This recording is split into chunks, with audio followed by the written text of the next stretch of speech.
بسم اللہ الرحمن الرحیم۔ محترم ناظرین، السلام علیکم۔ حضرت عیسیٰ علیہ السلام کی ملاقات ابلیس سے ہوئی۔ وہ 4 گدھوں کو ہانک رہا تھا۔ ان گدھوں پر سامان لدا ہوا تھا۔ حضرت عیسیٰ علیہ السلام نے ابلیس سے ان گدھوں کے ہانکنے اور سامان کے بارے میں پوچھا۔ ابلیس نے جواب میں کہا کہ تجارت کا سامان ان گدھوں پر لدا ہوا ہے اور خریدنے والوں کو میں تلاش کر رہا ہوں۔ حضرت عیسیٰ علیہ السلام نے اس کی بات سن کر پوچھا، پہلے گدھے پر کیا سامان ہے؟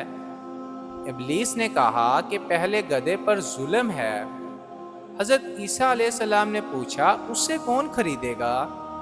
ابلیس نے کہا کہ اسے بادشاہ خریدے گا۔ جب دوسرے گدھے کے بارے میں حضرت عیسیٰ علیہ السلام نے پوچھا کہ اس پر کیا لدا ہوا ہے، ابلیس نے کہا کہ اس پر حسد ہے۔ حضرت عیسیٰ علیہ السلام نے پوچھا، کون خریدے گا؟ شیطان کہنے لگا کہ علماء اکرام اس کو خریدیں گے۔ حضرت عیسیٰ علیہ السلام نے پوچھا، اچھا تیسرے گدھے پر کیا لدا رکھا ہے؟ ابلیس نے کہا کہ اس پر خیانت ہے۔ حضرت عیسیٰ علیہ السلام نے فرمایا، اسے کون خریدے گا؟ شیطان نے کہا کہ اسے تاجر خریدیں گے۔ پھر چوتھے گدھے کے بارے میں پوچھا کہ اس پر کیا لدا رکھا ہے؟ ابلیس نے کہا کہ اس پر مکر و فریب ہے۔ حضرت عیسیٰ علیہ السلام نے پوچھا، اسے کون خریدے گا؟ شیطان نے کہا کہ اسے عورتیں خریدیں گی۔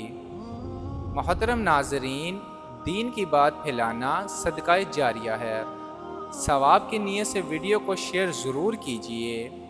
اگر آپ کو ویڈیو اچھی لگی ہو تو چینل کو سبسکرائب کر لیجیے اور بیل آئیکن کے بٹن کو ضرور دبا لیجیے۔ جزاک اللہ۔